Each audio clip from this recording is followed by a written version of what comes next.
It's time to sit back and check out the RCWR Show with Lee Sanders. Get fun, in-depth coverage and analysis from the latest in professional wrestling in AEW, WWE, NWA, Impact Wrestling, or the world of entertainment. From hit TV shows to your favorite sports like the NBA or NFL. All things music, movies, and beyond, while trying to make sense of this crazy world we live in.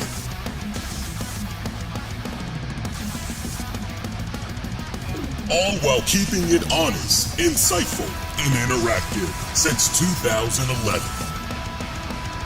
And now your host, live from the nation's capital of Washington, D.C., Lee Sanders.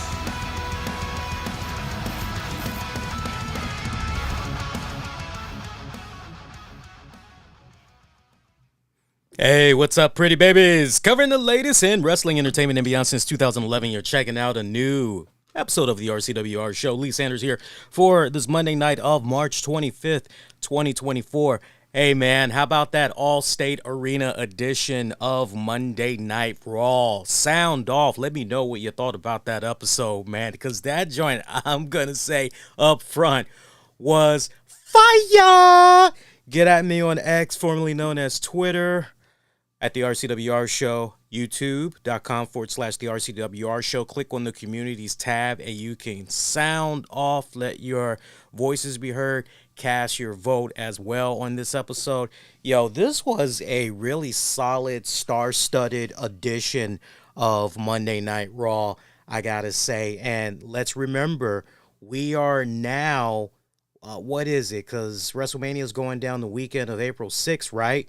We are now about less than 2 weeks away from Saturday, from all the festivities. And I tell you what, man, if you would have told me a couple of years ago, like rewind it back, if you would have told me 5 years ago, hey, Lee, as far as WWE goes, there's going to come a time when WWE is going to excite fans again. Wrestling is going to feel awesome again amongst WWE fans. And oh, by the way, to help make that argument be solidified, we're going to get help from not just Cody Rhodes. We're also going to get help from Dwayne "The Rock" Johnson. But we're also going to get help from CM Punk. I would say to you, wait, what? Like, no. Huh? In 2024? I don't know. I'm having a hard time picturing that, dog. I don't know if that's really going to...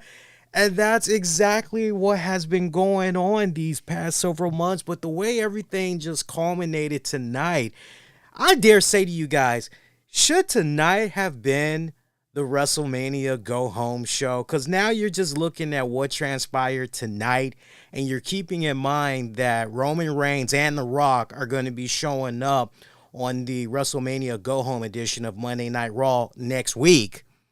And you're just going, well, damn, after everything that had transpired tonight, how do you even top what you did this week? And we still got SmackDown to go, yo. That was just, hey, to my fellow Chicagoans out there, hey, 'cause I'm a Chicago native, man, y'all represented fantastically tonight. I love the energy that you all had brought. Y'all made the show really worthwhile.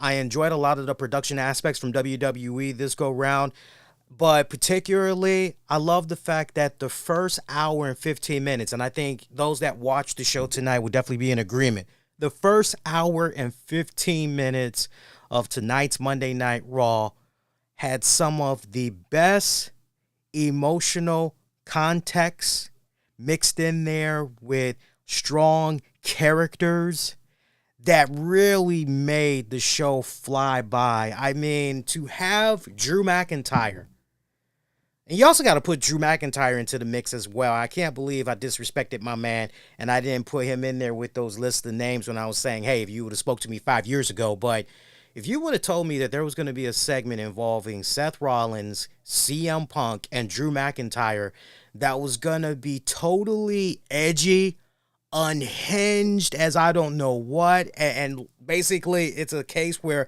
okay, this could really go anywhere because we're looking at three of the best here. Drew been finding his groove on the microphone. Punk is just the king of kings, and Seth Rollins, well, he's got a couple of moments in him here and there. But if you would have told me that, look, we're going to get all three of these guys in the ring and there's going to be some memorable stuff, I'd have been like, yo, I need to see it to believe it. And that's exactly what we had got as part of that first hour and 15. This was just a all-star studded edition of Raw as far as I was concerned. One of the better executed editions, especially in tying up all the ends as we get ready to go into WrestleMania weekend and everything in a couple of weeks. I mean, this really, really was laid out so damn well. Thoroughly enjoyed it. Now, be honest with you all selves. How many of you all expected for The Rock to show up during that Cody Rhodes opening segment for tonight's show? Be honest with yourselves. And then I want you to be honest with yourselves because here's a follow-up to that. How many of you all thought that The Rock was done for tonight? I got to tell you, to see Rock at the end of the night, I'm going, whoa, that blindsided me. I totally thought that was going to be it for The Rock. We were done. It's all good, right? See Rock maybe on SmackDown. Hell, maybe we'll get him next week. Dudes, Rock has been making more television appearances. He's in the double digits now. I think somebody had put out there he's pushing 10 or 11 TV appearances now. But this man has pushed more TV appearances than freaking Brock Lesnar in recent memory. You just got to look at that and just go, look, obviously this man, kudos to him for doing that, really stepping up. Here's a guy that obviously really cares about the company, cares about the brand. He cares particularly about this road to WrestleMania, trying to do his best to lend a hand and really help drive home WrestleMania and some of these key story arcs and all that. Just freaking badass, man. Freaking badass. So Cody comes on out there. He's kicking off the show and everything. And he's basically following up from the events that went down on SmackDown. Shout out if you guys had watched SmackDown. I know I watched it in its entirety. Cody went there into a gunfight thinking it was just going to be a one-on-one ordeal. But then Roman Reigns decided, nah, dog, I lied. I lied when I said I wanted to talk to you one-on-one, man-to-man. But Cody, being a very smart man, fool me once, shame on you. He came prepared this go round as he brought with him a little bit of help from Jey Uso, and also Seth Rollins. So that kind of balanced itself out and everything. So nice little stuff right there. Talks about Roman Reigns. Says that, hey, Roman, I get it, man. You say that Cody Rhodes has been making promises he cannot keep. And he admits that hurt him a little bit when he heard that. But because he's one of those type of people that tries to do his best to keep his promises. Cody Rhodes, that is. And he goes into some really great stories about how there was this one guy that wanted to know if he would be the best man at his wedding. And he's like, yeah, sure. What the hell? And Brandy is like, who is da-da-da? And he's like, well, honey, he's this guy. And I said that I was gonna be the best man at his wedding. So I made the guy a promise. So I gotta keep it, right? And then he brings up this little kid. I forgot what happened to the little kid, but I don't know if the little kid wanted tickets to WrestleMania or what, but a little kid named Anthony. And he's basically like, yeah, sure. Okay, kid, we're going to make sure that happens for you, right? I promise. We'll make sure it happens for you. And Cody talks about how, yeah, Roman mentioned the fact on the Pat McAfee show about him being a politician, really went heavy on that bad boy last week's SmackDown. And Cody got down to the heart of the matter, which is, the reason why he does all of these things. And he puts the gauntlet down. He says, it's not out of desperation. That's not why he's even doing all of these things. some could make an argument that he's pretending to be champion. Well, he's doing all of these things because there isn't a champion there, right? Now, there's two ways that you can look at that when you hear that, because on the first rodeo, you hear that statement, right? You go, okay, obviously this is a shot at Roman Reigns. That's the first thing that you're saying to yourself. But then the second part of that, you're going, man, if you're Seth Rollins, what do you say to that? Do you go, okay, hey, I know he's talking about Roman Reigns, so hey, man, it's all good in the neighborhood. Or do you look at that and go, man, way to disretrospect me, yo, because here I am. I've been the fighting champion. I've been the workhorse. I have done my best in busting my ass and making this title be as prestigious as possible. I've done my best to make this championship be the main event, and it just continues to be disrespected by the likes of people such as Cody Rhodes. So there's a couple of interesting ways that, and you can't help but have that in the back of your mind as you get ready to go into WrestleMania weekend. Again, less than 2 weeks, right? But you can't help but have that in the back of your mind, because you're going, man, you know what? Even though you're saying to yourself as a Cody Rhodes fan, as a WWE fan, or just as a wrestling fan, yeah, Cody should get this, you're still having in the back of your mind, you know, there could be a double agent here. Seth could end up going into business for himself, right? He could flip. The Rock could potentially flip on Roman Reigns. Both could happen, or one could just happen, but it's just so many interesting directions creatively that we can go here. And again, we're going to dive into all of that next week when we get ready to go into predictions and everything. But some really good stuff that Cody Rhodes was hitting out of the park and everything. And one of the things that I love so much about Cody Rhodes, I've said it time and time again, Cody Rhodes does such a fantastic job of not just incorporating everybody that's in the arena, but everybody that is watching from home. He does a really good job in connecting to everybody. He's come a long, long way as a character, and that emotional context that I like, emotional connection that I like to bring up here on the show from time to time and everything. The Rock popping up afterwards.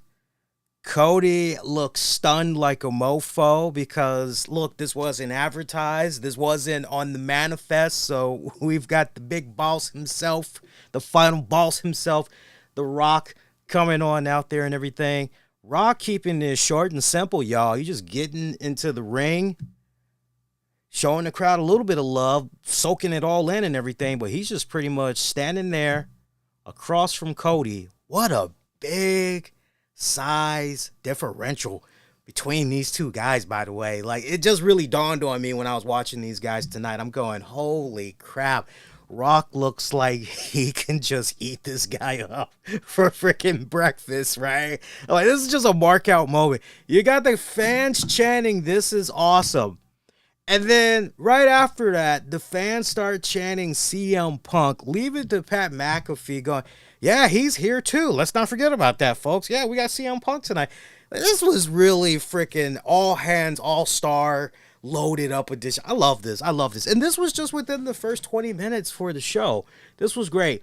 Rock didn't say anything to Cody, or so we thought, but he did get real close up to him. Whatever he said to him, we couldn't hear it. It was an inaudible. And he just has this mischievous grin on his face as he rolls out. Of course, now the $1 million question is, what exactly was said to Cody from The Rock? Well, cameras would catch up to Cody. And the only thing that Cody would say is, it's a promise he can't keep. That was it. It's a promise that he can't keep.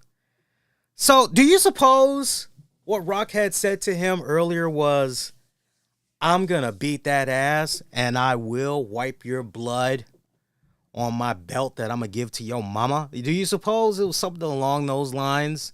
Because when you think about how Raw ended, I know we're kind of going a little bit all over the place, but we got a nice groove, and it's like we might as well just segue into, right, while we're talking about these specific characters, right?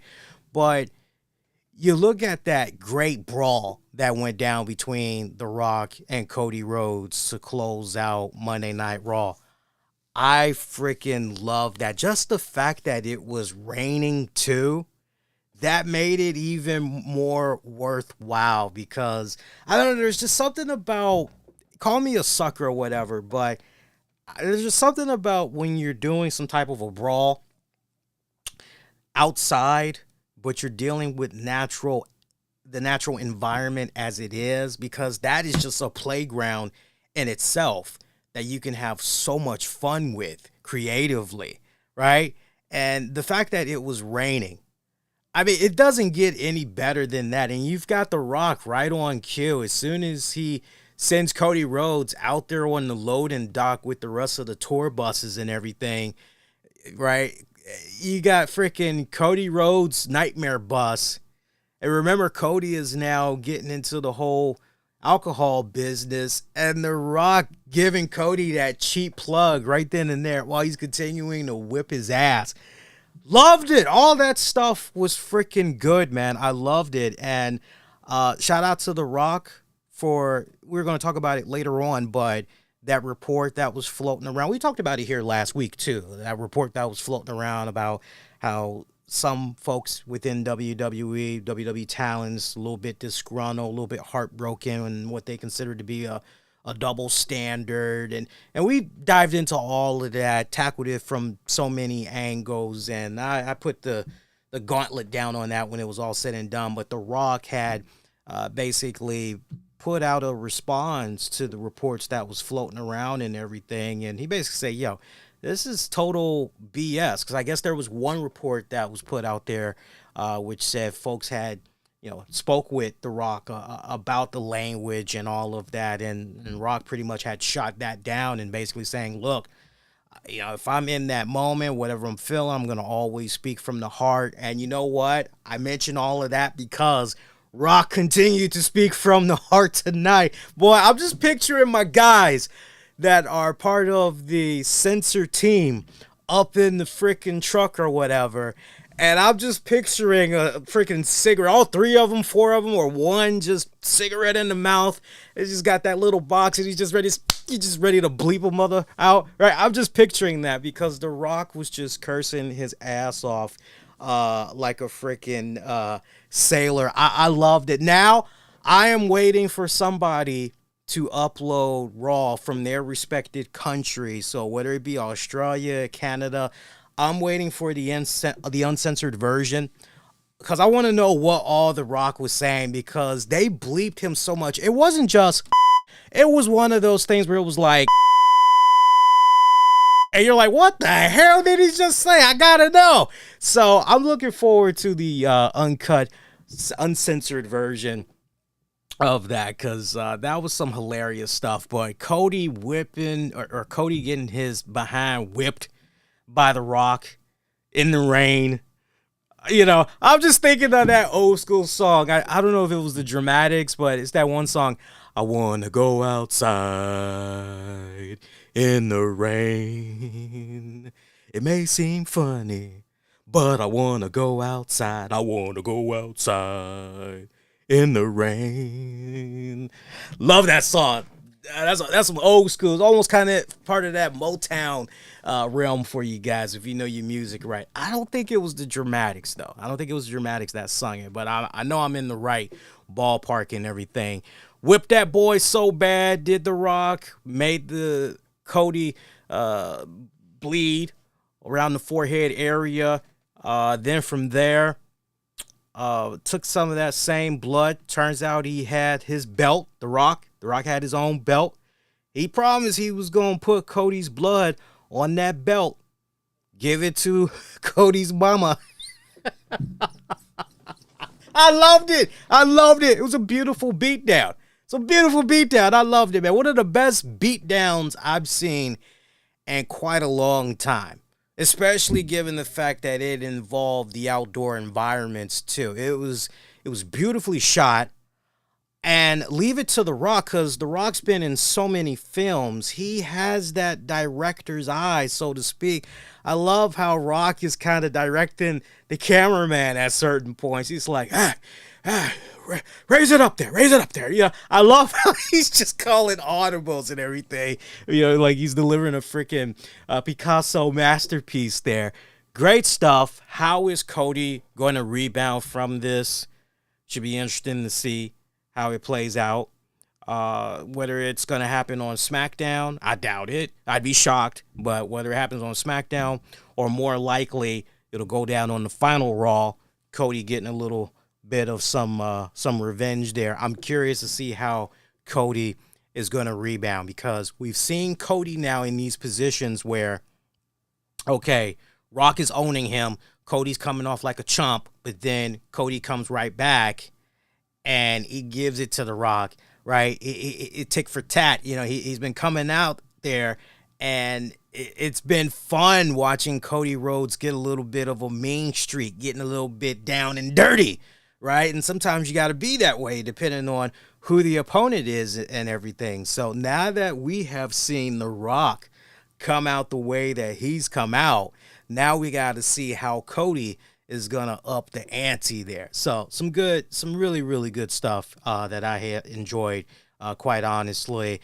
But then wait. We had a little something called a CM Punk, Drew McIntyre, Seth Rollins Menage a Trois. That was just chef's kiss perfect. Where do I even begin dissecting that whole thing, right? That was just, again, Drew McIntyre, and we went over the Slammy Award categories on last week's show, and one of the categories has something to do with social media, like, who has the best social media game. And I know Drew McIntyre is on the list. I really hope he wins. I sadly don't think he will, because he's only been turning it on lately. Like, I would say, would you guys say it's safe to say Drew McIntyre has only been up in his social media game for maybe the past 3, maybe 4 months at most? Whereas the other people that's on that list, they've been at it a lot more. So I'd be shocked to see Drew win it. I would like him to win it, but I don't think he will, is my whole point. But Drew has been finding himself big time with his social media game. He has really been doing a better job in flushing his character out. Everything is finally connecting. This is the best Drew McIntyre yet. I'm really, and I've been watching the career of Drew McIntyre ever since he first popped up in the WWE. I seen the stuff that he was doing on the independents, saw the stuff that he was doing with Impact Wrestling and all that, Drew Galloway and all that stuff. But this is the absolute apex. This is him at his absolute finest.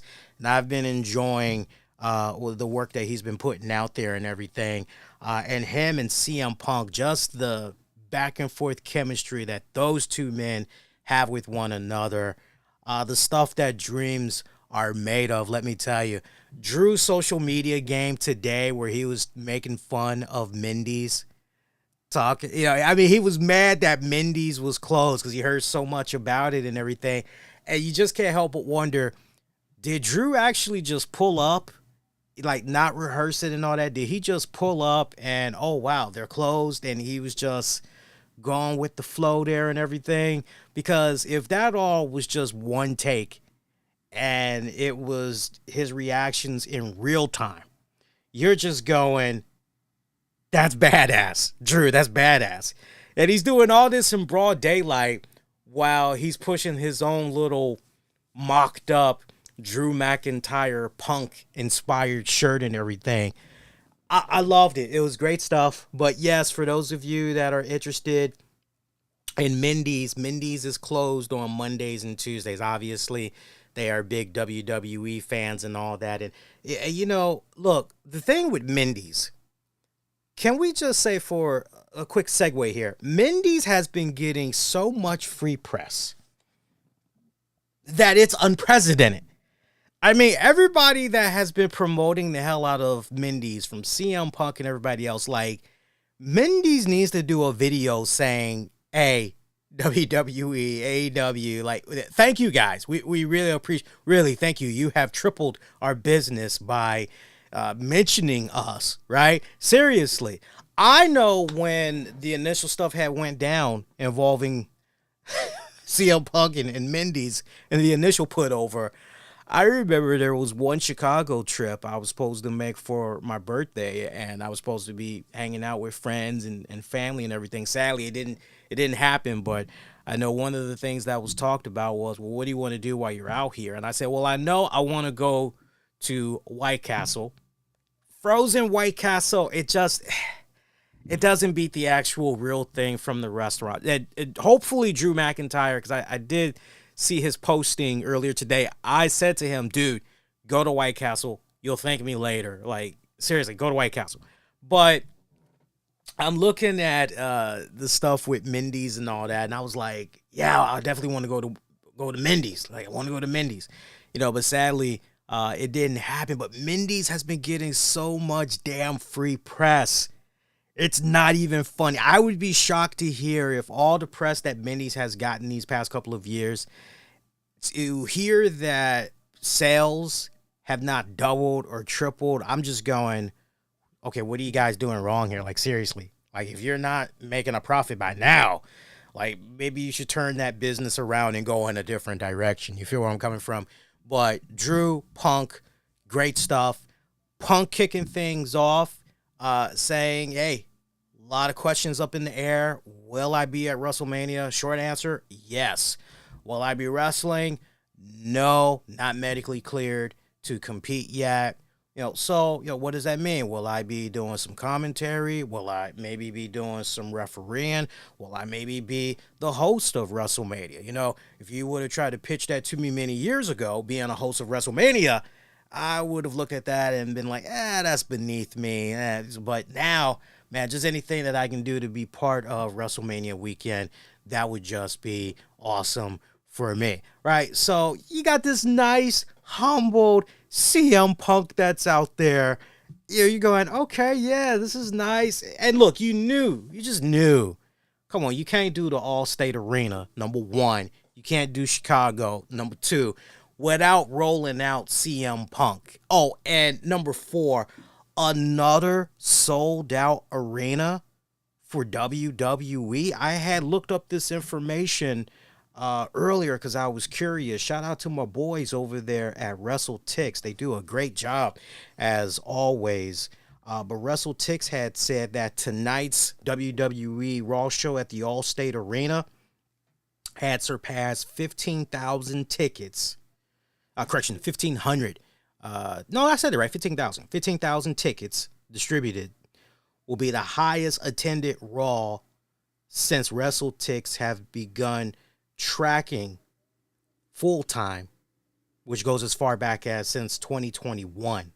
So what happened with the Allstate Arena tonight, y'all, that surpassed last year's Raw at the Wells Fargo Center in PA, which drew an estimated 14,451 distributed tickets, though the announced attendance was much higher. WrestleTix goes on to say that Philadelphia will likely reclaim that spot, with the Raw after this year's WrestleMania expected to surpass that number. I would not be surprised. I would not be surprised if it surpasses that, but this is now what, the 11th or 12th consecutive WWE show that has sold out. Kudos to WWE. They have been on a freaking roll. They have been on a freaking roll with these sellouts. And you know what? Look, AEW, I see you guys too. I gotta give you guys some love as well. You guys are doing better with your tickets, selling of tickets and all that. Although I'm not feeling the whole, buy 3 get 5, for free. Buy 1 burger, get 3 tickets free. But look, somehow they're getting it done when it's all said and done. And hey, that's the important thing. You're putting as many asses in the seats as you can. But I mean, to hear that WWE is doing these sold out consecutive shows And it's all just stringing together week after week after week. And we're now up to like 11 shows that have been sold out. That is a great feature in itself that definitely deserves more bragging rights, because obviously they're doing something right. Obviously, they're actually doing something right. So CM Punk mentioning all of that stuff. And then he starts going down the gambit of names. He mentions Pat McAfee. He goes, yeah, Pat, you had Roman Reigns on your show. Why does Reigns keep bringing me up? Well, he's earned it, but he's had a feeling that him coming back and climbing the mountain with Reigns way back down the mountain, he has a feeling that they pretty much are going to see each other pretty soon. But then CM Punk also takes a little bit of a dig at Pat McAfee. He's like, you got to forgive me, I don't check out your show. I mainly listen to the drive-through and the experience. Here you go, like, Jim Cornette plug, like, oh, Jim, that's what's up. And I would imagine if Jim Cornette did not trend after that, or within that, 30, 45 minutes, you knew at some point he definitely did trend. I'm just picturing Jim Cornette on the next joint, like Mussolini and Gandhi. Jim with his bad damn vocals. I loved it though. Some people were like, hey, not shocked to hear this. This isn't anything new. Okay. I hate to, because that just sounds like a Debbie Downer when you hear some people say it like that. And I this ain't no dig to anybody in particular. But think about it from this context. This new WWE realm that we're in with Triple H, TKO, and all that stuff. Oh, this happened at a house show? Oh, you best believe we're going to somehow figure out a way naturally to bring that up and everything. Oh, this went down on the Pat McAfee show? Okay, we're going to figure out a way to... Oh, Sting did his farewell match? Oh, we got to figure out a way to kind of acknowledge that there, right? Now, granted, CM Punk and everything that he was saying out there was some key stuff where you're just going, man, this dude, the most dangerous thing you could do is give this guy a microphone, because there's just no telling what the hell's going to come out of this guy's mouth. Like, literally, I know one of the first things that he did say when he referenced commentary, he said something along the lines of, I know that WWE is going to be doing its thing with Netflix next year and everything. Hey, Netflix, sorry, but, hey, look, one thing I'm really good at is my mouth. I mean, just ask April. She knows what I'm talking about. And you're going, whoa, dude, TMI, like, time out, dude. Like, we don't need to know all of that. Like, come on, man, right? So, but I loved it. It was good. But it was kind of one of those, ooh, new sensation for my ears. I haven't heard this type of stuff in a good minute. Like, it feels more, okay, we're maturing here. This is great. We're kind of playing along, playing up to our audience here. Okay, this is good. I can go with the flow here. I loved it. This was good stuff right here, man. This was good stuff. But the Jim Cornette plug, when it's all said and done, I mean, who hasn't turned on an episode of Monday Night Raw and you've seen a Jim Cornette sign right before it gets confiscated? Because it has gotten confiscated at a WWE show here and there, right? But if you really stop and think about it, have you ever heard a WWE wrestler during a promo plug Jim Cornette? Have you ever? I mean, show me the footage in modern time, since WWE has been a publicly traded company leading up to TKO. Show me some type of footage out there where a wrestler during a promo plugs Jim Cornette. I can't think of anything. I cannot think of not one thing. So the fact that we had somebody out there of the likes of CM Punk saying, and I know there's going to be some people out there that's going to be like, oh, Jim Cornette, he's racist. Jim Cornette is homophobic. Jim Cornette is... Okay, so my whole... I'm not even counterpointing this, but okay, is this information based off of something that you read in a forum? Is this something that you've concluded based on, like where's your proof of this? Because the Jim Cornette that I have seen running around on his show for the past several years, first of all, if he truly was homophobic, if he truly was racist, and if he was XYZ,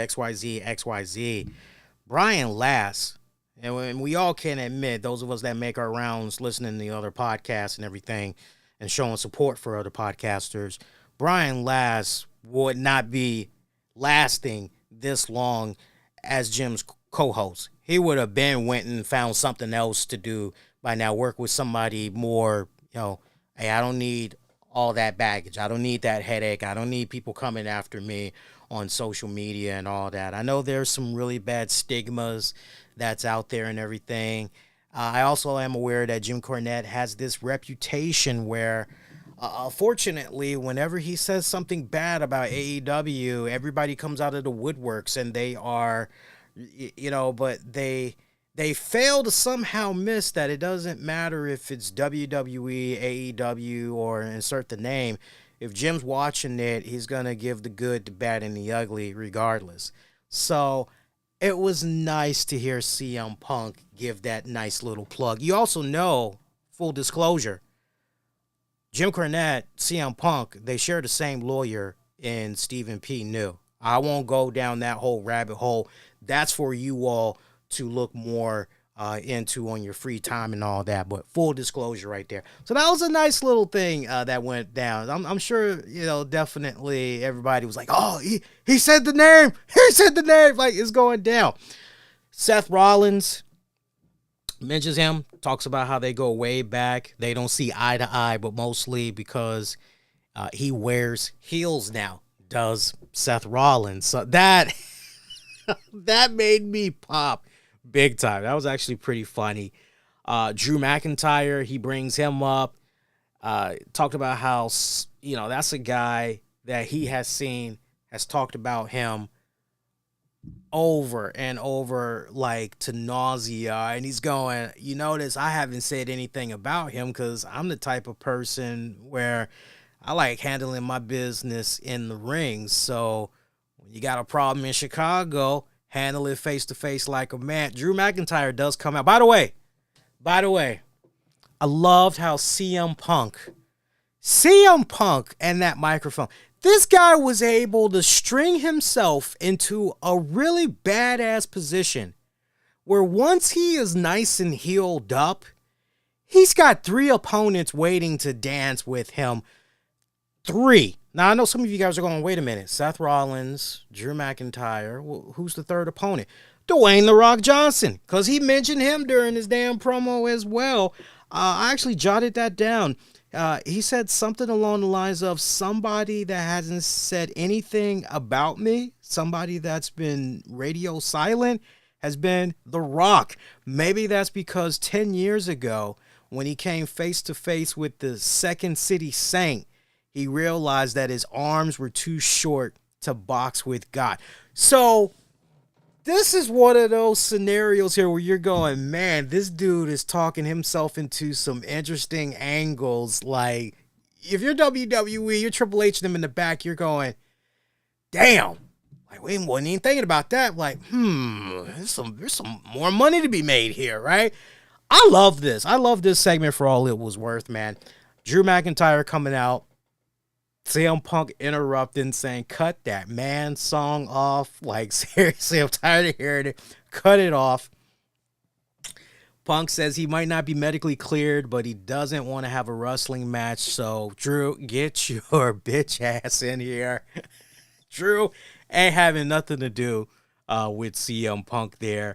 He said he'd love to get down there, beat Punk's arse. But the last time they were together, He stomped out his little arm. Punk wonders if he is a Scottish psychopath in a kilt or a girl in a skirt. And Drew comes right back out there and he goes, I mean, this was quick-witted like a mofo. He goes, you better be careful there, pal. That's how you get canceled. Right? So he's kind of letting them know, hey, times have changed there. You kind of got to take it easy there. That was a nice little line. I love that. Drew talks about how him getting this title shot with Seth Rollins, this is divine intervention stepping in here, calling it ironic that although CM Punk is straight edge, he doesn't do drugs, he doesn't do alcohol, he's always in rehab. I howled with laughter after that. That was good stuff. I love that. I mean, there were so many nuggets of just, that was gold. That was brilliant. I love this. Punk ultimately going, man, he actually says it to the mic, man, boo this man. Like, no, man. He's getting some good stuff that's in here. This is some really, really good stuff that's in here. But the part that I love the most, I jotted all this down. The part that I love the most about this was when CM Punk goes, look, you want to just go ahead and attack me? I'll give it to you right here and now. And he actually lays on his back and he's like, yeah, come on. It's like, it's right here. Like, go for it. It's like Drew's not even going for that. Punk wants the attack, but Drew says he's from Chicago, so Punk is from Chicago. So he's like, yeah, dude, you probably got a weapon or whatever. So Drew goes on ahead and he's cross-legged and says he wants Punk to have a front row seat because Drew is the chosen one. This was the line of the night. If there was one, this was the line of the night. Because Drew set himself up, and I could see him break character when CM Punk was on that ass. Because CM Punk goes promptly, chosen by who? Who? What was his name? What man of good virtue did this? I dare you. And Drew is just cracking up, and he's kind of like, Drew just looks like he has this look on his face like, oh, fuck. Because he freaking backed himself into a corner. Dude, I can't wait to see how Matthew and crew hook that up on Botchamania, because that is going to be freaking golden, let me tell you. But I howled with delight looking at that. That was some good stuff right there. Seth Rollins coming out. This is the point where I'm hitting my head on the goalpost because I'm like, nah, man, just leave it with Drew and Punk. Like, we're really, really good here. We really don't need Seth Rollins out here and everything. So basically, Rollins is out there. Okay, you guys are talking about all this stuff that you're going to be doing and all that, and yet when it counts the most, me, the World Heavyweight Champion, that gets to decide it all, you guys are like not even including me. Like, you can't do any of this stuff without me and my input. And so ultimately, Seth Rollins polls the Chicago crowd. He says, hey, would you like to see CM Punk commentate my match with Drew, with Drew and myself? Don't ask the Chicago crowd, because that's a smart crowd. Don't ask them what they want, because the next thing you know, the crowd starts chanting referee. And Punk is just, all of them are just cracking up because they're like, okay, this is backfiring like a mofo. You got Seth Rollins going, well, not for nothing, guys, but he's got a bad arm. His good arm, which is his referee arm, that's what's injured. And immediately you see CM Punk drop to his knee and he's counting with the left hand. And you're going, okay, so he can referee, right? And then CM Punk calls both of them dick, saying that he doesn't know how he can be objectively fair, to be honest, right? You got Drew McIntyre going, PG, brother. I loved it. This was great. I could have watched these guys. There was just something that was edgy, yet unhinged, uncharted territory, downright freaking fun. Just all these guys in this ring together. This was lightning in a bottle, man. Like, you either got it or you don't. And I'm just picturing the amount of up-and-coming wrestlers, aspiring wrestlers, maybe even some of the men and women in the back of that Raw locker room tonight that might have been in front of whatever monitor they could find, watching these guys just go out there and have freaking fun, because they're showing you how you string it all together perfectly. They're showing you how you do it right, how you do it justice, how you keep it on point, entertaining and all that, right? This was good. This was good. And it really did not have any profanity. Barely any profanity in what a lot of this stuff between these guys was being said and everything. Loved it. Seth asks Punk, you want to know what I think? Punk says nope. I love this. Seth says nothing. And Seth tells him straight up, the truth is, I don't think about you. You haven't crossed my mind at all since the last time we were in the ring together. Dude, you are a non-factor. And then Punk talks about how everyone needs him, but Punk needs Seth in order to have a moment at Mania. If Punk does commentary, it'll be about as close to a title shot that he'll ever get again. We'll see on Punk. He could do whatever he wants at Mania, but he needs to stay out of Seth's way. So at that point, Seth Rollins decides, okay, you know what? Or correction, CM Punk. He goes, okay, you know what? It's been decided. So this is how it's going to go down. And I actually jotted this down. There's so many good golden nuggets of stuff from CM Punk. I love this. Well, Punk says, okay, I'm going to put on some cans and sit next to my buddy Michael Cole, the Coal Miners, Pat McAfee, do a little commentary at WrestleMania. I guarantee you I will do something. He looks over to Drew McIntyre and he says that you, the lifts in your boots, the shoe polish in your beard, your skirt, all the pyro in the world, and that stupid sword you come out to the ring with. And he looks over at Seth Rollins. You, your bell bottoms, your championship, your wife. I got a nice pop from the crowd. My 10-year absence from this company could never do is make you both interesting. And he rolls the hell out. I howled. This was so damn good. Drew McIntyre trying to get the last word. But then he gets super kicked by Seth Rollins as Rollins and Punk are mean mugging each other. This is great. This went in so many delicious, delightful directions. And the best part about this is CM Punk has these great feuds waiting for him whenever he returns, including The Rock. If they ever want to maybe go down, I would love to see a little bit of revisionist history there. I would love to see CM Punk, The Rock. Yeah, give it to me. Give it to me. I would love to see that. Let's do it. There's some money to be made, man. Seriously, some money to be made. Great stuff. From there, we go down a little bit of a Debbie Downer, because all that was pretty much in the first hour 15. And then sadly, if I remember right, I think no, you know what? The very first match that we had on Raw tonight, which was actually damn good, Ricochet taking on JD McDonough. I love that for what it was worth. That was 15 minutes of pure freaking delight. It was an amazing opening contest. Great story between these guys. I mean, Ricochet particularly, the man defying gravity. I'm telling you, give him that as a new slogan, the man that defies gravity, because this man was just doing some insane stuff there with JD and everything. Good golly, Miss Molly. This was good. This was good stuff. I loved it. I loved it. The women's match was the second match. After that hour, 15 minutes of goodness, Candice LeRae, Ivy Now.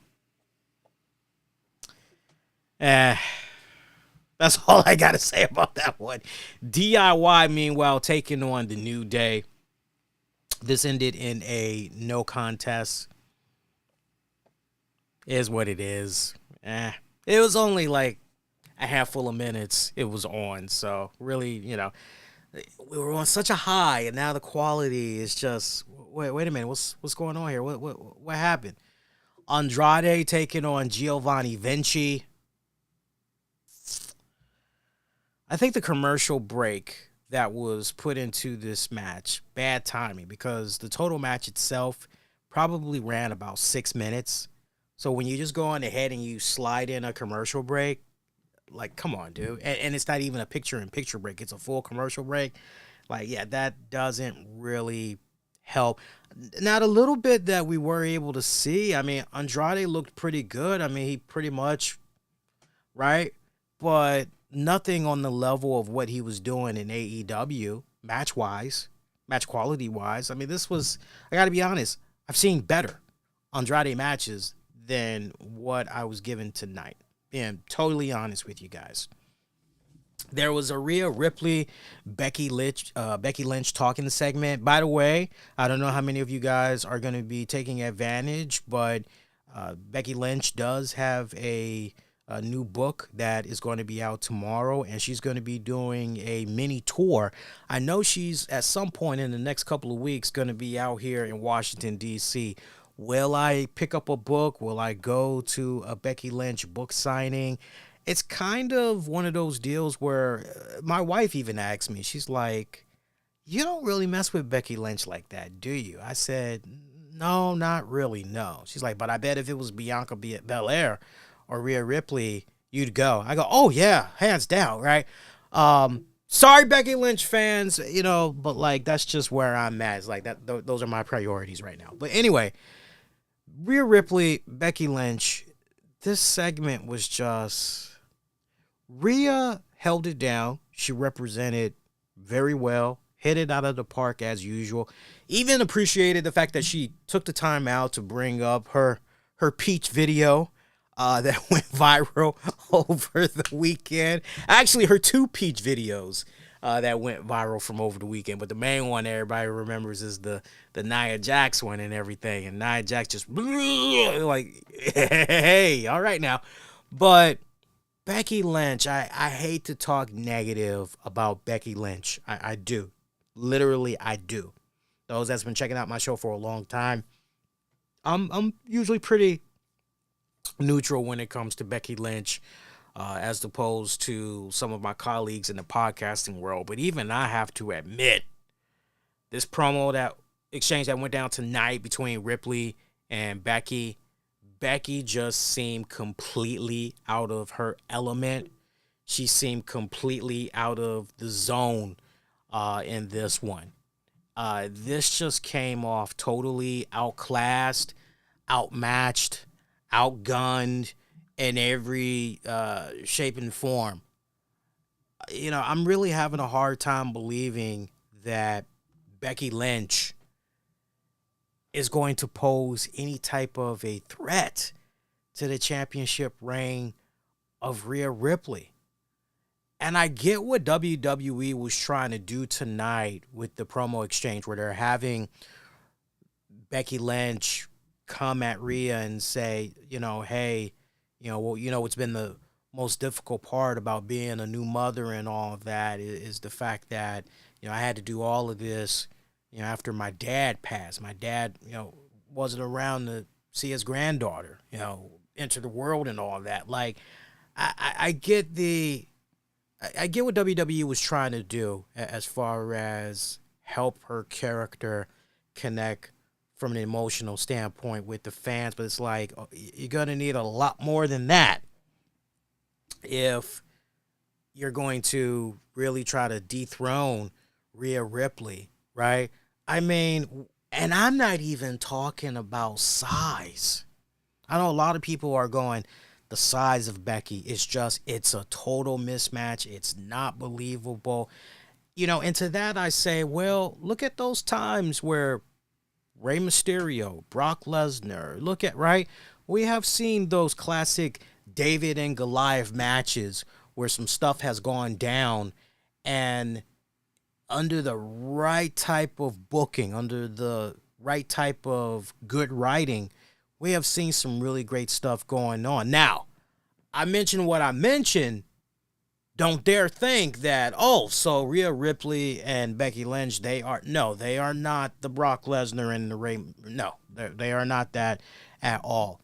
But this totally feels like a mismatch on so many levels. And I'm not even talking about size.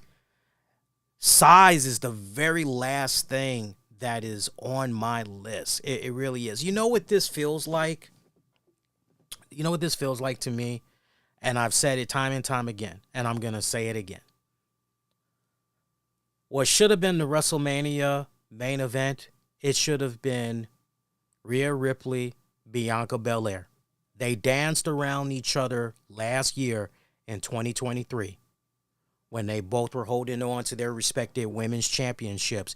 And WWE gave us this notion that, okay, eventually we're going to see these two girls lock up with one another. So this should be pretty badass. And for whatever respected reason, they put their foot off the pedal. And if that was going to happen, it went ice cold. It went in a totally different direction. Bianca Belair should have won the right to main event WrestleMania this year. It should be her and Rhea going after one another. That comes off more believable. You check off so many damn boxes. Creatively, I just feel that would have been more fun. Now, I think the only way that at this point, this match between Rhea and Becky could even be, okay, now it's going to be interesting. Maybe you turn it into a street fight.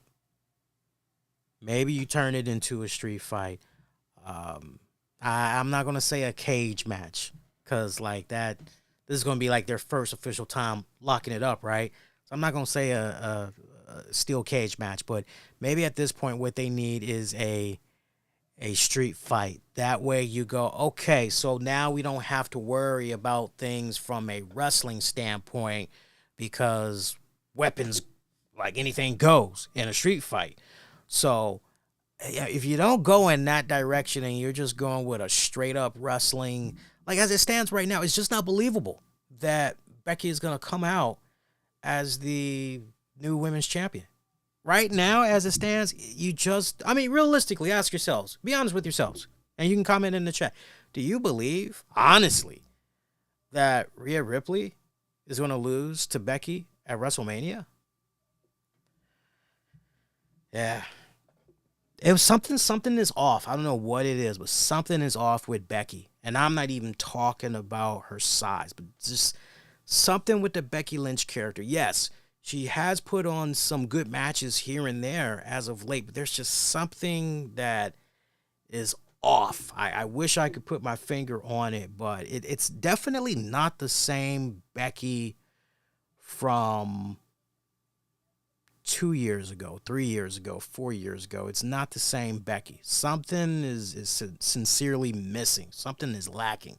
Meanwhile, going along, Sami Zayn having a match with Bronson Reed. Bronson picking up the win there. Didn't see that one coming. Continuing to tell the narrative there of, every time I see this stuff that's going on with Chad Gable and Sami Zayn, I'm just always thinking about Rocky IV. And remember when Adrian was walking with Rocky and she's like, oh, actually, you know what? Hang on. No, I'm remembering it right, but I'm actually more so thinking about Rocky III when Adrian was walking with Rocky on the beach.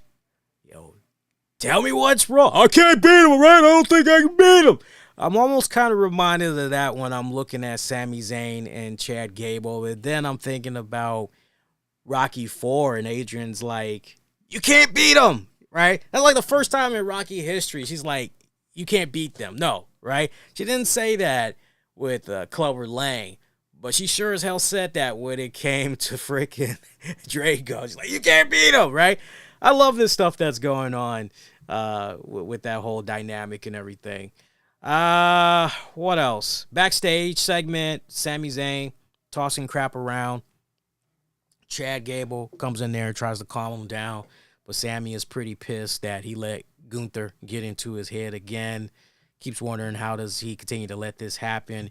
Gable tells him that's how he operates. He plants that seed of doubt, and once he plants that seed of doubt, like, that's pretty much it, right? But he tries to hype up Sami at the same time, saying, look, Sami, you're definitely one of the best, but when it comes to Gunther, it's all about mental, and he's going to beat you down. As a result, basically a repeat from what was rehashed from last week. Jey Uso taking on Shinsuke Nakamura. Jey picking up the win. Nice main event match. Decent main event match. Decent. You know what? It feels a little overbooked, though. I got it. No, I won't say it feels. It was overbooked because we had appearances from Jimmy Uso, Solo Sikoa, Cody Rhodes, Seth Rollins, and then Drew McIntyre was in there. I'm like, okay, so where's CM Punk?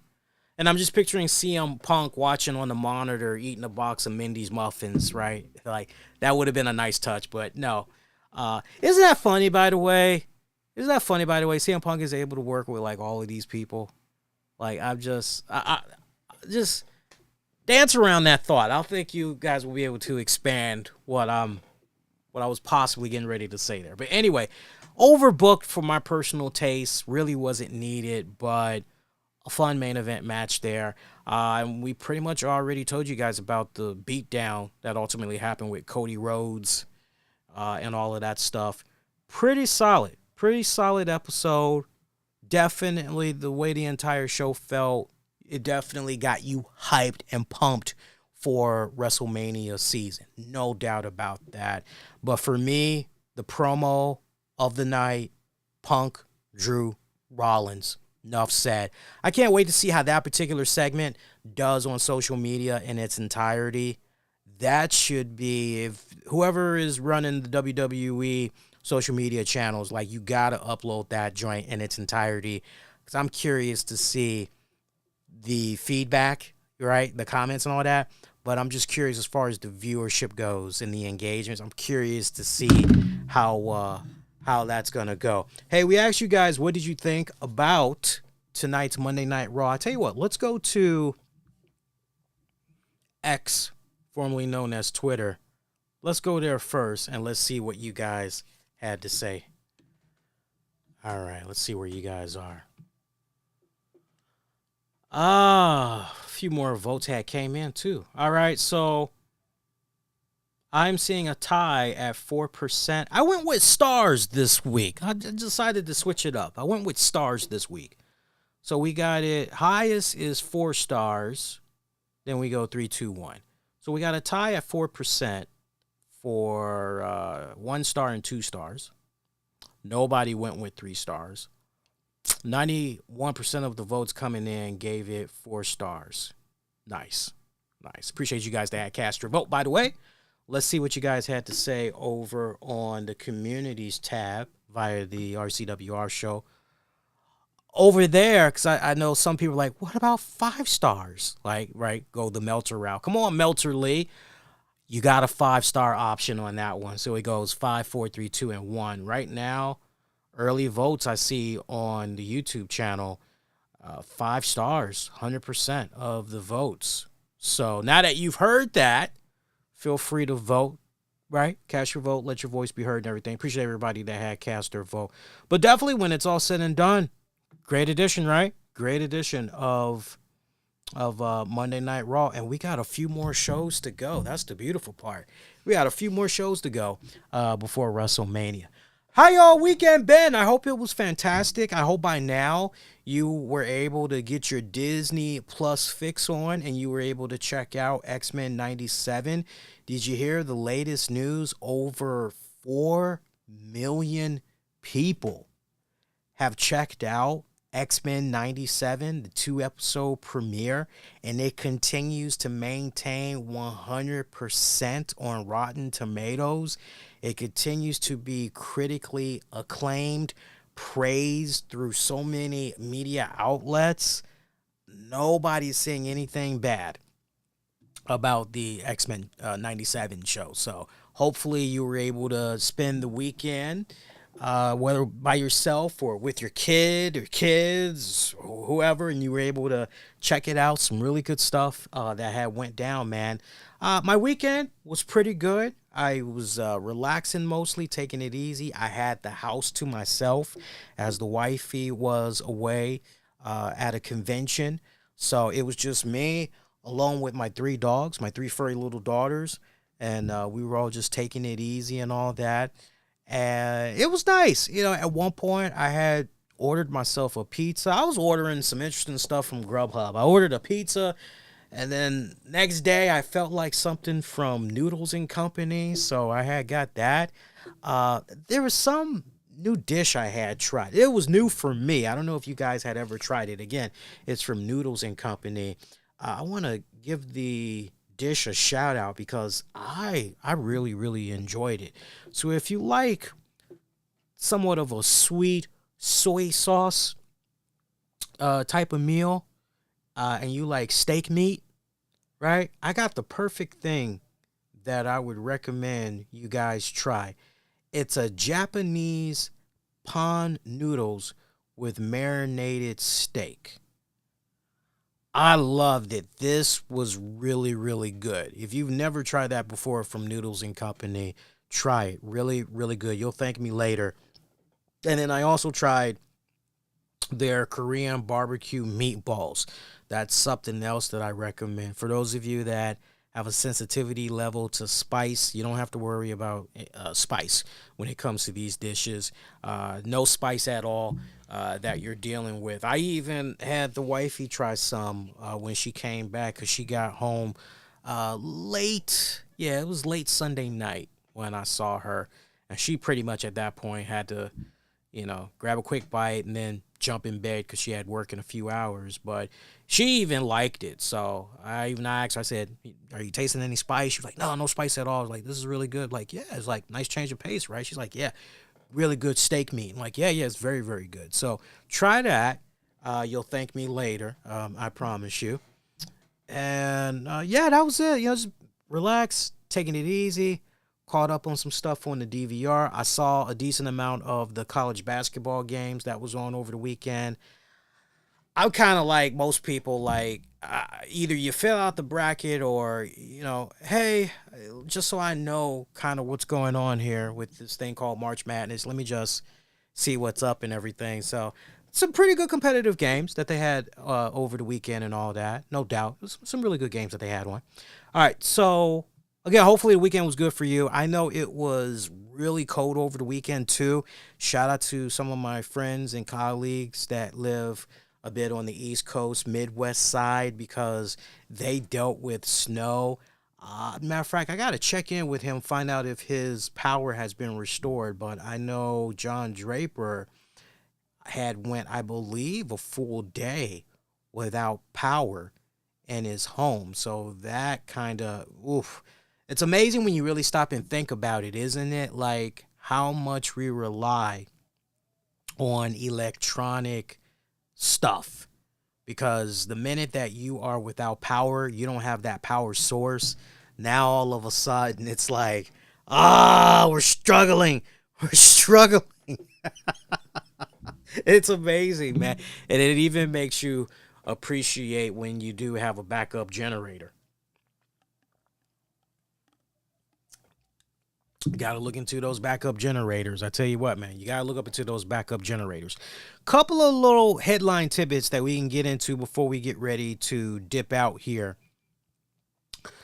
I see that Goldberg did a recent interview where he took shots at Asuka and her streak, right? Saying, and I quote, well, a girl beat my winning streak.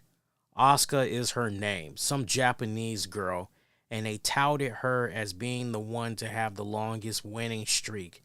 And it just so happens that culminated when I got there. And then it just so happened that every single wrestler uses the spear in their moves, right? Ironic that happened when I got there. So that's how they do it. And see, I couldn't be the person interviewing Bill Goldberg because in regards to everybody doing the spear, for the record, I would have jumped out there and I would have said, you are right, Goldberg, about everybody using the spear. It's not just in WWE, though, whether it's AEW or it's, MLW or it's, I'm drawing a blank, NWA, TNA. Like, the spear is being spammed big time, no different than the DDT. I remember a time period back in the day when it used to come to the DDT by Jake the Snake Roberts. Nobody was getting up from that. That was it. It's over. I remember a time when Shawn Michaels used to do the super kick. Oh, yeah, ain't nobody getting up from that. Now everybody is freaking doing the damn super kick and all that. But I definitely would have pointed all of those things out to Goldberg, kind of clean that up a little bit and give him an opportunity to expand on his comment further, basically saying, yes, that's exactly what I'm talking about. That's exactly what I mean. Give him that opportunity to, right? You feel where I'm coming from. And then in regards to his streak ending, well, first of all, well, not his streak ending, but when he had the streak, number one, your streak ended in WCW. Not for nothing, but when you came into the WWE, you had a little thing that was going on, but it wasn't no streak. It definitely was not a streak. And then I also would have asked him, well, Goldberg, have you seen an Asuka match? Have you seen any of Asuka's matches, particularly before she came to the WWE, to understand why she likely was even given a streak to begin with here? I mean, and I bet you his answer would have been no, I've never seen any of her matches. But see, you'll never really know because the person that had conducted the interview never asked these questions. That's why I'm not giving the person any praise. I'm very hard when it comes to being a stickler for detail.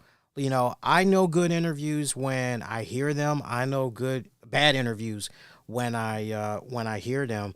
And I just felt that this was a bad interview because, the whole point of being a really good interviewer is not to just let your guests just spill out any old verbiage, but to also have a conversation with them. It's not about being combative. It's not about disliking what they have to say, but at the same time, you also, okay, this person is saying this. It's no different than if Aaron Rodgers was to go on the Pat McAfee show, and he's basically saying,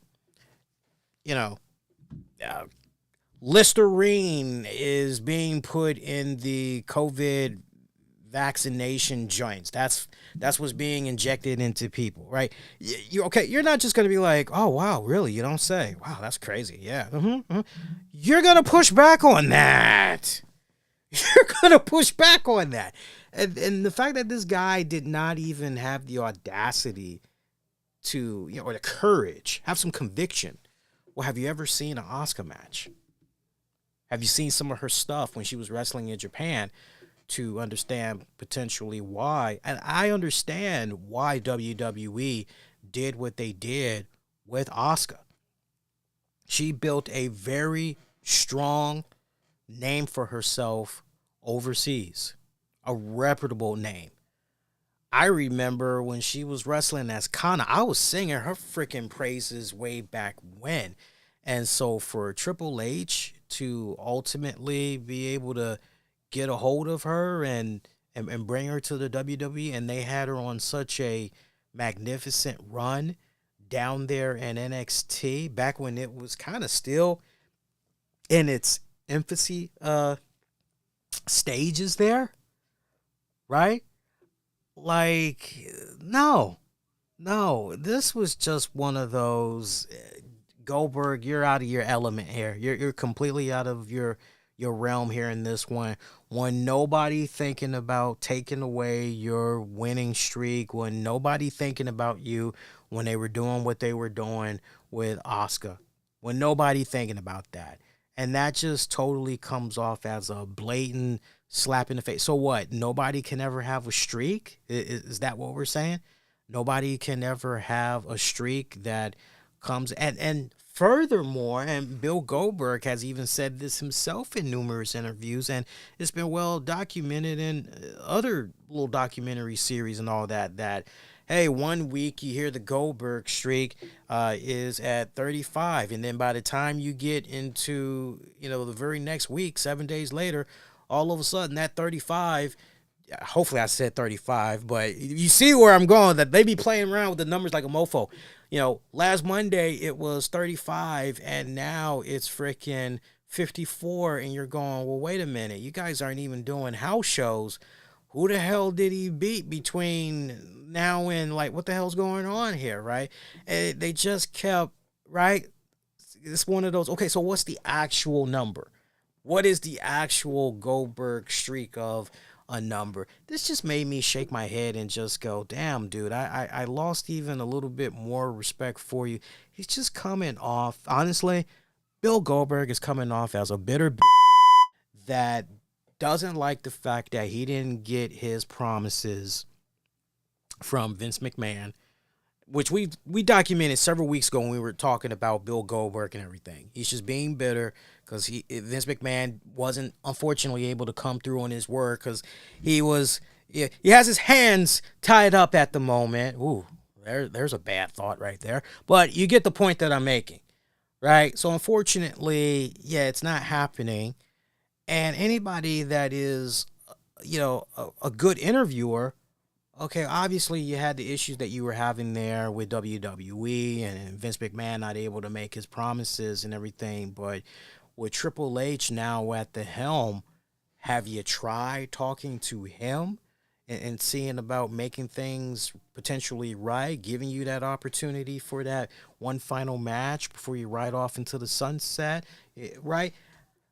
Every time I see this guy doing it, nobody is asking that damn question. Come on, man. Seriously. It's very nerve-wracking. It's very frustrating. Anyway, Ted DiBiase Jr., son of the $1 Million Man, Ted DiBiase. Not sure if you guys are aware of this, but apparently he is receiving a new trial date in regards to a fraud case, just to kind of get you guys caught up to speed there, jog your memory and all. Remember, he's been charged with multiple felonies linked to welfare fraud. A little scandal going down in Mississippi. He's being alleged to have misused millions of dollars meant for families in need. So, if you guys are thinking about what had happened there allegedly with Brett Favre, Minnesota and all of that a couple of years back, this is like on that realm. This is some, right? This is some up, okay, right? This is like one of those type of deals. So, reportedly obtaining funds through fraudulent means from various assistance programs. So, the FBI, HHS, OIG, USDA, IRS, they're all conducting an investigation into the matter. Charges against DiBiase Jr. include conspiracy to commit wire fraud and theft related to federal programs, wire fraud, theft. This is really, really bad. Money laundering. If convicted, obviously, it's going to be some significant prison time and all that. So it looks like the new trial date is for January 7th, 2025. So, and remember, this was after the Mississippi Southern District Court Judge Carlton W. Reeves recused himself from the trial. So I actually have a couple of lawyer friends. I am going to reach out to them and ask them, have you ever heard of a trial being pushed back? You're getting a new date, basically a year in advance. Why is something like this happening, with it being still early in the year? Like, we're getting ready to wrap up the third month of March, getting ready to go into April, but you're telling me there was no way. So I'm going to reach out to my lawyer friends and see if they can shed a little bit more light on this one. And hopefully I'll have a little bit more information that I can share with you guys on the next show, which at this point, I think we're going to come on Thursday night. I think Thursday night, maybe 10 o'clock is when we're going to come on. So be on the lookout for that. But very weird to hear that. I got to tell you, very weird to hear that, because you're just going, what the hell? Like, the hell does that sound? Huh. I heard the weirdest.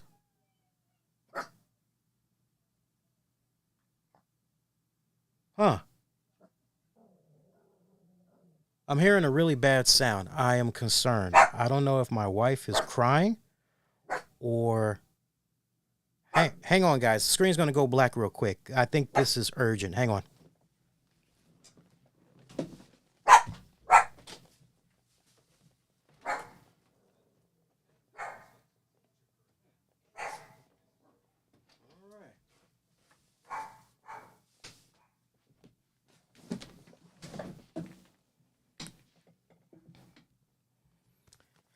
All right, we're good.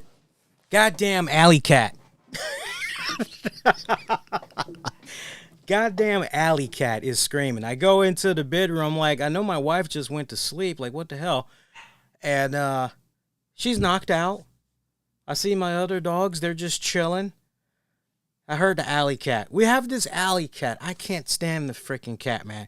We have this alley cat that'll come by, especially on the coldest nights, and it'll just, right? But when I have these headphones on, everything sounds more amplified, and it was sounding more like a cry for help. It didn't sound like a cat cry.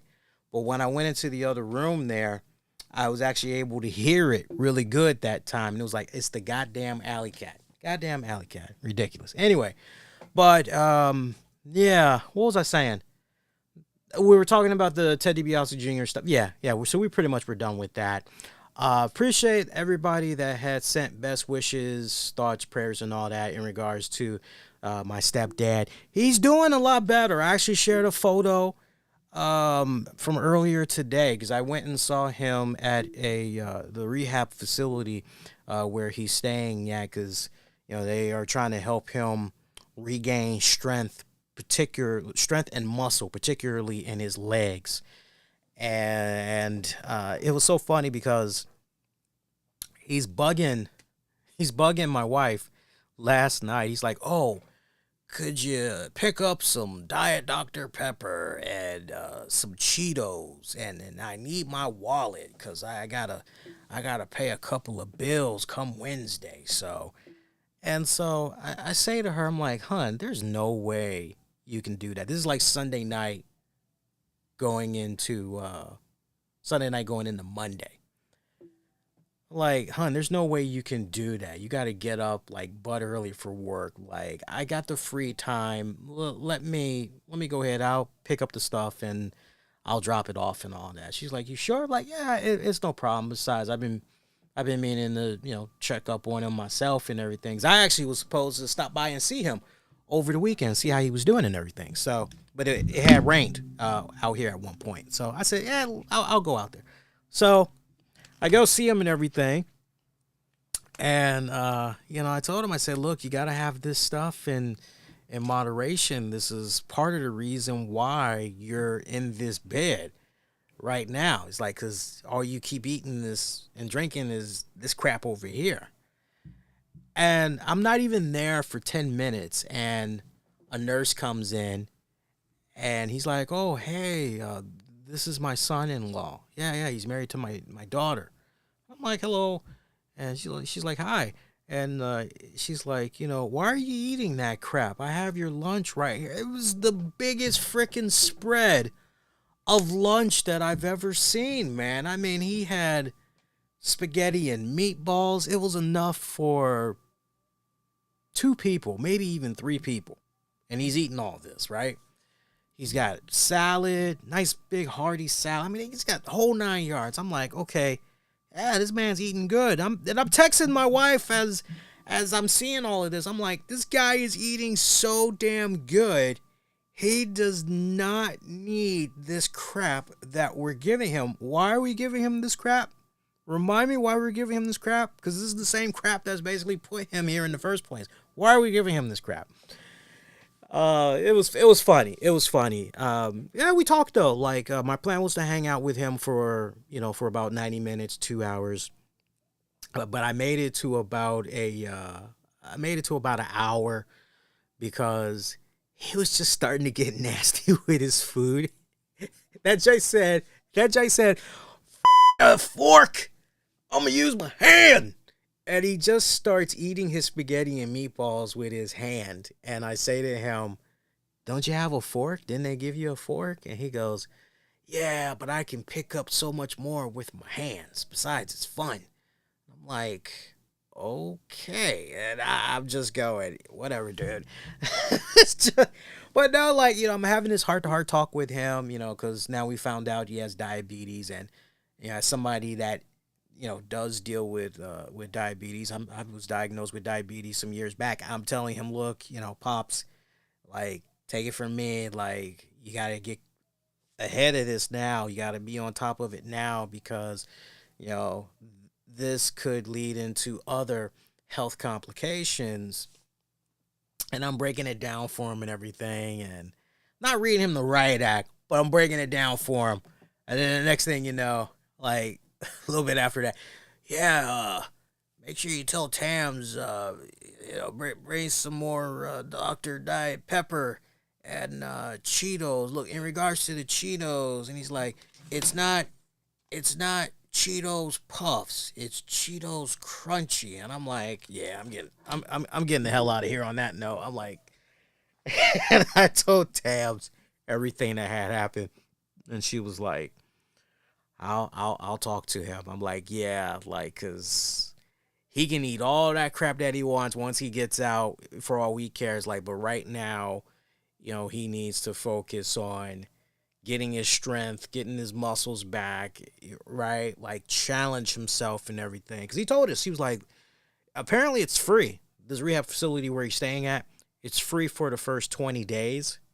And then after that, any more time afterwards, it's like over $200 and something a day. So that adds up really, really, really freaking quick. And, she told him, but I told him today, I said, look, do what you got to do.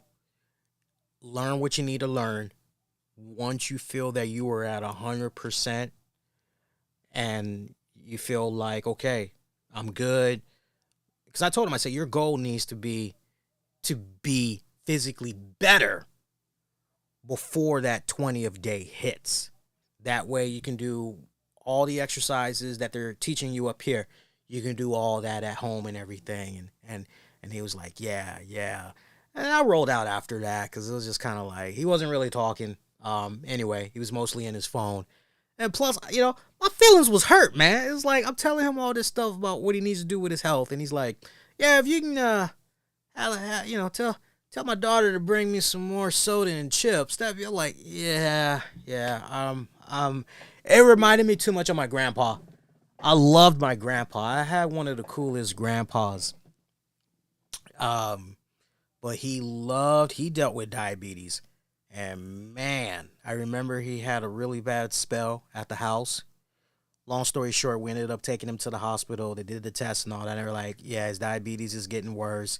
He can't keep having the ice cream, the pies, the sodas on a daily basis. Like, he's like, give him good, healthy food options. Not say he's got to eat like a rabbit, but, he can eat good while at the same time eating the right types of food at the same time, while managing the diabetes. And see, what we know now about diabetes compared to way back then, there's a big difference because we're talking about a time period there in the early 90s, right? And so, it was sad watching my grandpa go through what he went through because for the first little bit after he came out of the hospital, oh, he was on the right path. My mom's was hooking up the right meals for him, all that good stuff. But then eventually, he decided, no, I'm going to eat what I want to eat when I want to eat. My mom decided at that point, okay, you know what? I'm not going to watch you die on my watch. It was kind of like, we're moving out of here. Like, the hell with that. And yeah, as a peace offering, he actually had tried to have us. He said to us, look, if you stay, I'll make sure that the house is put in y'all's name. I'll eat the right food. Like, just please, But the damage was already done. My mom was like, nah, we've already made our moves. Like, we're gone. And it was really so heartbreaking about that is like 6 months after we moved out, he died. Because obviously his stepson, who wasn't on top of making sure that his health was right, it's just, and I think he did that as a desperate, I think he knew deep down that if he didn't somehow figure out a way to get us to stay, that his quality of life was definitely going to further decline than where it already was. At least we were trying to help steer him in the right direction. You know what I mean? Which would have bought him a couple of more years at the rate that we were going. But so I think that's why it kind of stung a little bit when I was visiting my father-in-law today, because it was kind of like, you're going down. I'm like literally saying to myself, you're going down the same path as my grandpa. And it's like, okay. You're a grown-ass man. I can't really, you do you, And I relate this to the wife. And she's like, I hear you. She's like, I'll have a heart-to-heart talk with him. He's like, a lot of this stuff I want to get off my chest, So fingers crossed, we'll see what happens with that. But he's not treating this place. That's the other thing that was bothering me, too. He's not treating this place like, okay, I need to be in and out. He's not interacting with his environments, none of that stuff. He's just pretty much lounging around, eating food, sleeping until it's time for him to do his physical therapy, and and that's pretty much it. He's not interacting with other folks. He's not participating in any of the social events that's happening there with the residents. It's just one of those, Jesus, like, quit being a damn hermit, It's weird. It's really, really weird, but it is what it is. Dro saying in the chat, Punk and Drew nailed their segment together. Indeed, they did. And for those of you that's just tuning in live right now, we dedicated practically an hour talking about Monday Night Raw. So if you're watching particularly live on YouTube right now, you can just rewind it back, hold the rewind button, and you can go all the way back to the beginning. And I showed Raw a lot of love for that first hour. We went all over the place. Good stuff. It was good Raw, though. It was definitely, without a doubt, it was one of the most memorable Raws that I have experienced in quite some time. Some good stuff right there. So programming notes. I'll be live with you guys again Thursday night. I'm going to say Thursday night at, let's say 10 p.m. Eastern. We'll be live. And I'm still trying to figure out how things are going to go down for WrestleMania week. I got to actually, see my work schedules and see how that is going to play out and everything. But we should definitely be on point for our WrestleMania weekend coverage. Now, I do know one thing. Next Monday is supposed to be the premiere of that Bray Wyatt documentary. I am looking forward to watching that. They're saying that's going to premiere after WWE RAW goes off the air. I'm going to confirm that. And if it is going to go down that way, then I think it's fair to say no show maybe that week. Maybe we'll put up a poll and I'll ask you guys, hey, would you like a Monday Night Raw post show, or should we push it back to Tuesday so we can talk about the Bray Wyatt doc? I'll give you guys some options and you can vote that way. I'll have the poll be up sometime early Tuesday morning, Tuesday afternoon for you guys to check out. It'll be on the YouTube channel on the communities tab. So when you see it, just cast your vote and go from there. And based on the feedback, that'll help me figure out how we need to do our programming for that Monday night potentially, or maybe Tuesday night. But I'm looking forward to that Bray Wyatt documentary. I didn't even know that they even made it. I didn't even know that it was in development. Like, it just came out of left field when we saw Triple H make the announcement. What was it, last week or 2 weeks ago? Just boom, out of nowhere. So that should be, and I hope WWE, I know they're getting out of the DVD business and all that, but I strongly hope that that is something that they will consider making be available on DVD for fans to own. Because that right there, I know there's a lot of fans that would, love to be able to share with their friends, family, share with that next generation of wrestling fans. Hey, let me tell you about this guy, Bray Wyatt. He was something else. I'm looking forward to it. And it's going to be narrated by The Undertaker. That should be damn good. Yeah. Meantime, be kind, rewind, check out previous episodes you might have missed on demand and on the downloads, wherever you get your podcasts. Just search the RCWR Show. You can get at me on Twitter, Facebook, YouTube. Use keywords, the RCWR Show. Appreciate you guys that's been representing, checking out the shows for on demand and on the downloads. Really, really helps. I definitely got to make sure before we roll out, we show some love to our sponsors, because without them, content like what you're checking out right now, it just wouldn't be possible. So they definitely help out with some of the show expenses, and I love the hell out of these guys. ShopTotallyT-shirt.com. Whether you have a sports team, company, or charitable event and need custom t-shirts, hats, or hoodies, ShopTotallyT-shirt.com can help. They offer great affordable prices at top-notch quality. You ain't going to be able to find this type of quality anywhere else. They got some really good banging quality along with customer service. Check them out, ShopTotallyT-shirt.com. We're also brought to you in part by MercSaver.com, where they have items that's 99 cents or less. They're always adding new items daily, and the best part, if you have an order with them for $15, minimum $15 or more, they'll ship it to you for free. So check them out, MercSaver.com, MERCSAVER, MercSaver.com. And last but not least, shout out to our good friends over at DoBack.com. If you're looking for the perfect gift for him, her, or for the kids, DoBack.com has you covered with unbeatable deals. Discounts up to 80% off. That's right, 80% off for discounts. Coupons up to 50% off. Cashback offers up to 20% off. And more. Get rewarded just for shopping. DoBack.com. Appreciate all of these great sponsors. Appreciate our friends of the show. Shout out to Julian Cannon of Digiday and the Nocturnal. Shout out to our friends over at Wrestling Soup featuring Mish Thomas and Joe Numbers.